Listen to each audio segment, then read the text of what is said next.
Hello guys, dito ako sa may baggage counter sa Lulu Hypermarket sa Missouri. Nag-aantay ng mga kasama kasi na doon sila sa ibang lugar, sa may Salmia sila. Hindi na ako sumama. Dito na ako mag-antay sa kanila. Ito yung Lulu Hypermarket.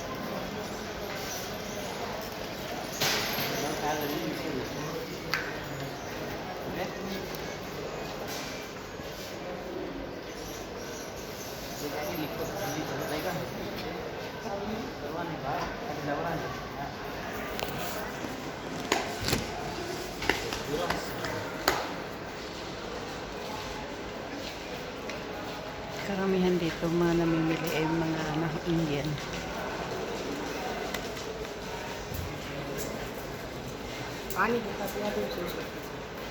Yan ay Kuwaiti yun. Yan ang disdasya na sinasabi damit nila.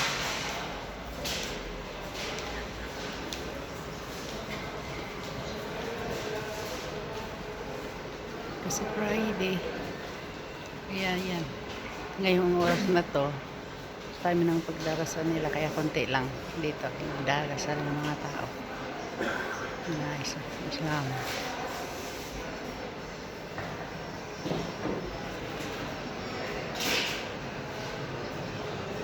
Ayan ang nadala ko. Ang aking bag. Mabigat. Mga pinamili. Padala din ng mga kasamaan na walang off.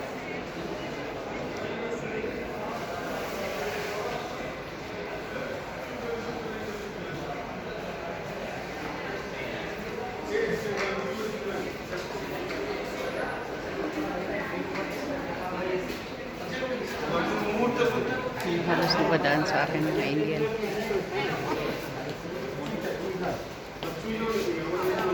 Ito yung mga tindero. Kanya ng uniforme nila.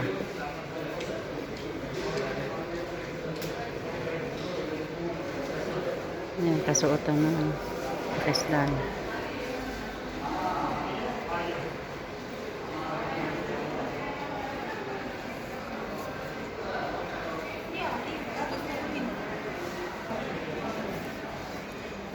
Napapagod ako kaya hindi ako sumama sa kanila doon sa sa Salmia. Ay mainit kasi summer pa dito, kaya nauna na ako sa kanila. Dito na sila mamaya pupunta kay may isang kasamahan na gustong mag-experience ng mag-ride ng bus na double deck, kaya hindi na ako sumama. Pumunta sila sa galing kami nagsimba, kanya-kanya na kaming destination.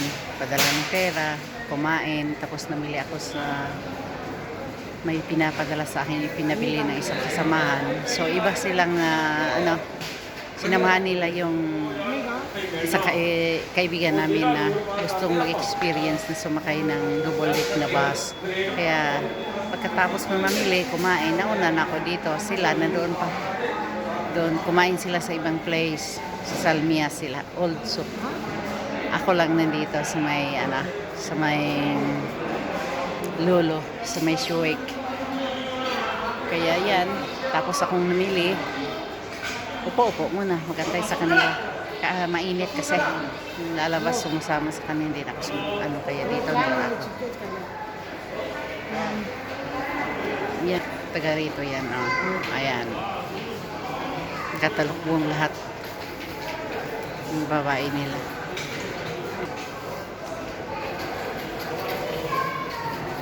Kumikinang yung noo ko sa init.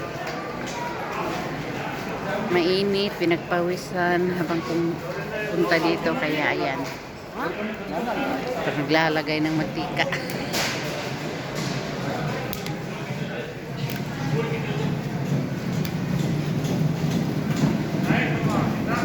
So maya siguro mga alauna dito na rin sila.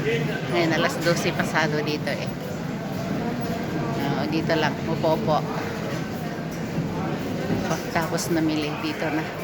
May aircon kasi dito. Pagdating nila, uwi na rin kami. O kung magantay pa rin kung may bibilhin sila. So guys, hanggang dito lang. Habang nakaupo, antay sa kanila.